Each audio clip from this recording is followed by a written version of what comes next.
పునాదులు గల పట్టణము, నీకు ఒక పట్టణాన్ని నేను ఇస్తాను అని పిలిచినప్పుడు ఆయన వచ్చిండు. ఆయన ఏ విధంగా వచ్చిండు? పట్టణమును చూచుటకు. ఎవరు వచ్చారు? ఈ యొక్క అంటే ఎవరిని పిలిచిండు దేవుడు? మొదటిగా మోషేని పిలిచిండు, అబ్రహాం కూడా పిలిచిండు. ఇక్కడ ఇద్దరిని పిలిచిండు దేవుడు. అయితే వారిని ఎందుకు ఎన్నుకున్నాడు? కొంతమందిని ఎందుకు ఎన్నుకున్నాడు దేవుడు? ఎందుకంటే వారి విశ్వాసాన్ని దేవుడు చూసిండు అక్కడ. హల్లెలూయా. అంటే ఇప్పుడు అబ్రహాం యొక్క విశ్వాసం ఏమనుంది? ఆయన పిలువగానే వచ్చిండు. ఆ ప్రదేశంలో ఏం లేదు, ఎడారి ఉంది. ఎడారి ప్రాంతంలోకి పిలువగానే వచ్చిండు. అంటే దేవుని యొక్క విశ్వాసంలో దేవుని సేవకులు ఎవరైతే ఉంటారో వారు దేవుని పిలుపుని పట్టుకొని వారు వచ్చినప్పుడు దేవుడు వారిని ఆశీర్వదించి, వారిని గణపరిచి, వారిని హెచ్చించి అధికారం వాళ్ళకి ఇస్తాడంట. హల్లెలూయా. ఎందుకంటే వారు క్రీస్తును గూర్చిన నిందను, ఎవరు? మోషే. క్రీస్తును గూర్చిన నింద ఎంతో గొప్పదని, ఆయన రాజుగా ఉండాల్సిన రాజు ఆ రాజ్యాన్ని వదిలేసి పారిపోయి దేవుని కొరకు వచ్చిండు.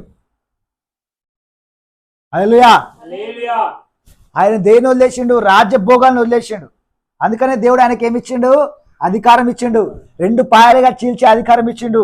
సింహం అదే ఒక ఎర్ర సముద్రం 2 పాయలుగా చీల్చబడతాయి. ఎవరు చేసిండు? అది మోషే ద్వారా దేవుడు చేసిండు. మోషే ద్వారా చేసిండు. ఎందుకు మోషే ద్వారా ఎందుకు అంత గొప్ప కార్యాలు చేసిండు అంటే ఆయన రాజుగా ఉండాల్సిన ఆయనే దాన్ని త్యాగం చేసి రాజు, ఫరో అంటే రాజు అంటే ఎవరు? ఫరో కుమార్తె అంటే ఎవరు? రాజు ఆయనే. ఆయన నెక్స్ట్ రాజు ఆయనే.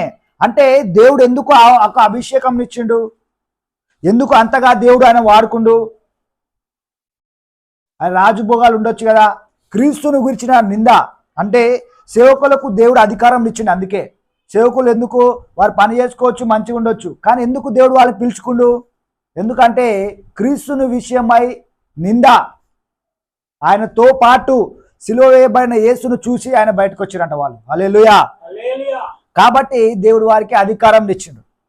అయితే ఒక ప్లేస్లో ఏమైతే అంటే యుద్ధం జరుగుతుంది. యుద్ధం జరిగితే మోషే చేతులు లేపుతారు. ఇట్లా చేతులు లేపంగానే వీళ్ళు ఇజ్రాయెల్ వాళ్ళు గెలుస్తారు. వాళ్ళ సైన్యం అంతా గెలుస్తుంది. ఎప్పుడైతే చేతులు దింపుతాడో వీళ్ళ సైన్యం ఓడిపోతుంది. మళ్ళీ చేతులు పైకి లేపుతాడు. అంటే అధికారం ఎవరికి ఇచ్చిండు? దేవుడు. హల్లెలూయా. మరి అక్కడ ఉన్న ప్రజలకు ఎందుకు ఇయ్యలే? ఎందుకంటే ఈయన దేవుడు పిలుచుకున్నాడు. అధికారంతో దేవుడు ఒక వ్యక్తులను పిలుచుకుంటాడు. ఇప్పుడు అధికారంను పిలుచుకున్నట్టు ఒక వ్యక్తులను, కొంతమందిని దేవుడు పిలుచుకుంటాడు.